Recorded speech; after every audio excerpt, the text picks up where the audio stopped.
Hello, everybody. Welcome to a little PowerPoint presentation I put together that I call my theatrical exploits so far. It's a little presentation that shows you some of the work I've done so far in the playwriting field, some of the things I've done, some of the things we've put together and had performed, and it'll give you an idea of what I'm looking at putting together for these fringe festivals. As I state here, works are always in progress. Walt Disney once said that Disneyland will never be completed. That's kind of the way my writing works. I'm usually on the next project, and when I wrap one up, and I'm always carrying a little reporter's notebook. I've been a reporter, a journalist for most of my life. I always carry a reporter's notebook, and when I have something pops into my mind, I usually jot it down or I write myself an email. And I have a lot of ideas that some of them turn into stories and some of them don't. Some of them turn into plays.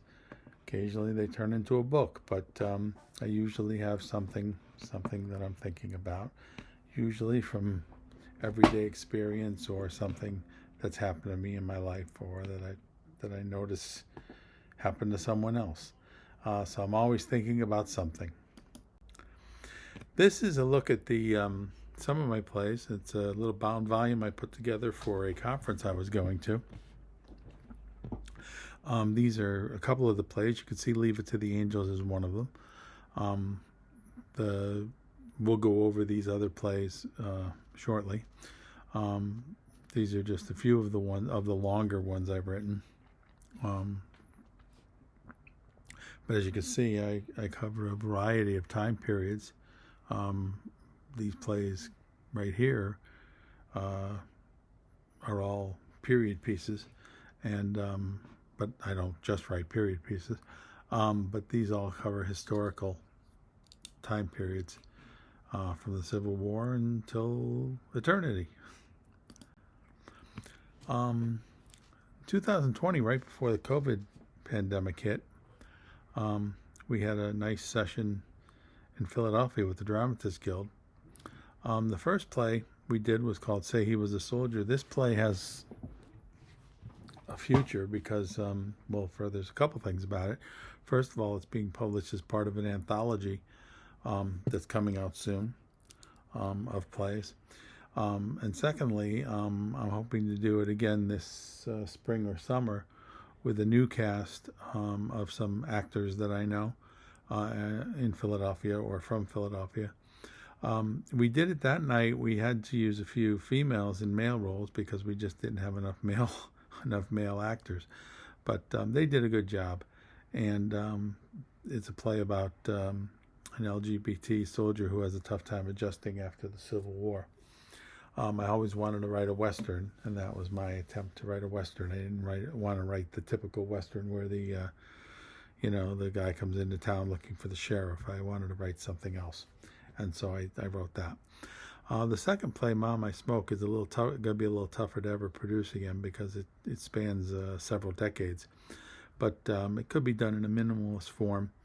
It's about the way attitudes about smoking have changed over the years. I think we all know all about that. Kind of a cute little play, but maybe we'll get that done again someday. This one is is probably my longest play. Well, it's definitely my longest play. It's well over 2 hours, and I've actually, before I made some cuts in it, it was about 2.5 hours. It's called On Our Way to the Fair. It takes place in 1939 with the final act taking place in 1964. Those 2 years are the course of the 2 years when World's Fairs were in New York City, in Flushing. While the plays are set around World's Fairs, it's mainly a family story. We really don't see anything about the World's Fair except for in the coda at the end where some people are outside the World's Fair. There's never any scenes at the actual 1939 World's Fair. It's about family, and it's mainly about an immigrant family. This play has a lot to do with immigration, which is a current topic of interest, and about the adjustments of the second generation of immigrant families, the children of immigrants. There's also some other issues in it, some other themes that I'd rather not get into right now. But it's a really it's a different play, and it's really something that the people who have been involved in have really liked. They thought it was very poignant. We had a very successful reading at Open Stage in Harrisburg in January of 2023. Unfortunately, it was the day the Eagles were playing for the NFC Championship, so attendance was down a little bit. But everybody who was involved in it still talks about it. We had a great time, and I've actually worked with some of them since then. I'd love to do this play again on the stage. It would be nice to do up in northeastern Pennsylvania, which is basically in a manner of speaking where the play is set, although it doesn't specifically say that. And here's Leave It to the Angels, which is the play we're talking about doing for the Fringes. We did a Zoom Dramatists Guild of that. I would have loved to have done this live, but we just couldn't do it because of COVID. It's a black comedy about two sisters who come back for some earthly hijinks. The kids that did this loved it. They thought it was a great play for young actresses especially. And I think it's going to work very well if we can put it together. It's very easy to produce, I think. It can be produced very easily. So I hope we can get this to come together at least for one of the festivals. This is one that I'm very proud of. Men of the Empire was performed at the Globe Theatre in London, again during COVID.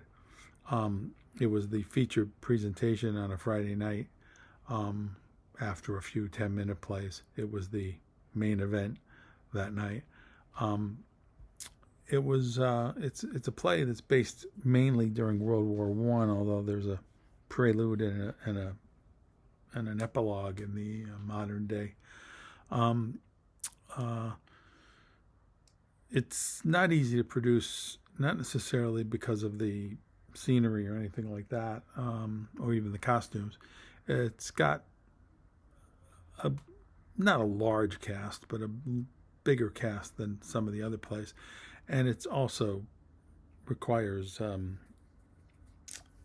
some dialect, and it was probably a very good thing that it was done in the UK with a British cast. It has a really good monologue in it that a British actress did, and she loved it. She went on social media and said how much she loved doing that monologue. It was on YouTube for quite some time, and available for viewing for, I think, close to a year. And I think it's now since faded off. But it was really well done, and I would love to do this in Canada, because actually the play is based in part on a Canadian regiment. But and I actually had hoped to maybe do a Fringe in Canada last year, but that didn't work out. But anyway, this would be a tough one to do because of the casting. But it is a very cool play. If I ever could do it, it would be fantastic. Last fall, we did some more stuff in Philly. This is a play called Waiting for the Day, which also takes place in 1939 or during World War II. It's similar to a certain extent to On Our Way to the Fair, although it's much shorter, and it's about a family, but mainly it's about one fellow who finds out his baby sister died, and it was written during the pandemic, so it has that sort of pandemic feel to it. It has the feel of a that sort of feel we had during the pandemic of impending doom, but it's not depressing, because the final scene is uplifting. Let's put it that way. The final scene is more uplifting than depressing, and it's actually set in the first part is set in Virginia, and the second scene is set in San Francisco. But the main character transcends the whole thing. He's the glue that ties the whole play together. This is the reading of it. The gentleman in second from the left played that character in this reading. He did a really good job. This is another play that started out life as a 10-minute play, and then I expanded it for the Philadelphia session, and really was pleased with the expansion. So much so that it was strongly suggested that I expand it again into a full-length play, which I am going to do when I get a chance.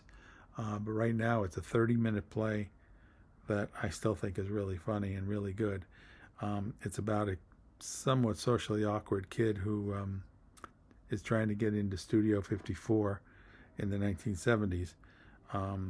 He has no chance, of course, but he goes down there and he meets a girl, and it changes his whole outlook on life a little bit, and we'll see what happens when he comes back and meets up with his roommate. The 10-minute version that we did was a little gloomy, but the new version with the girl made it a lot funnier and a lot more interesting, I thought. And I'm looking forward to expanding it, actually. This play, Walking the Walk, is a 10-minute play. It's almost like a sketch. I could see it as a sketch on Carol Burnett or something. But it really has been popular. It's been in a couple venues, and it's about these two women who are out for a walk, and they just get very upset with another woman who they don't even know over the way she acts when she's out for a walk, and it's just really funny and has a lot of laughs to it, and a lot of people seem to like it, so it's been bouncing around. And finally, this is one I just have been working on, and just wrapped up recently, and have had it workshopped, and I'm sending it out to a couple places. It's a 10-minute play called Hot Shot and Speedball. It's about two young guys in the 1930s, one white, one black, and they're both really good pitchers. But only one of them, they know that only one of them can make it to the big leagues due to the rules of the day. And that sounds sort of depressing, but it's not, because what we see is the mutual respect that they have, especially that the white guy has for the black guy, and that he knows that he's not any better, that the black guy's at least as good as he is, and that if everything was equal, that they'd both be going to the big leagues. So I have high hopes for it. I think it's a good play. I know Speedball is kind of has a double meaning, but I think it's okay in this play, in this context. So those are some of the plays I've worked on and had put forward to the public, and I'm looking forward to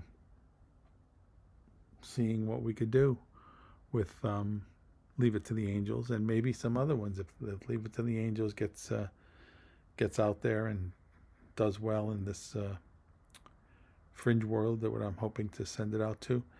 Then I'm looking forward to maybe doing it again, maybe down the road with some of these other plays, because some of them would be really good in that fringe environment. So thanks, and I hope you'll like this sort of quick view, which I had to do this for another session, but I hope you'll like this quick view, and it'll give you some idea of what my work is like.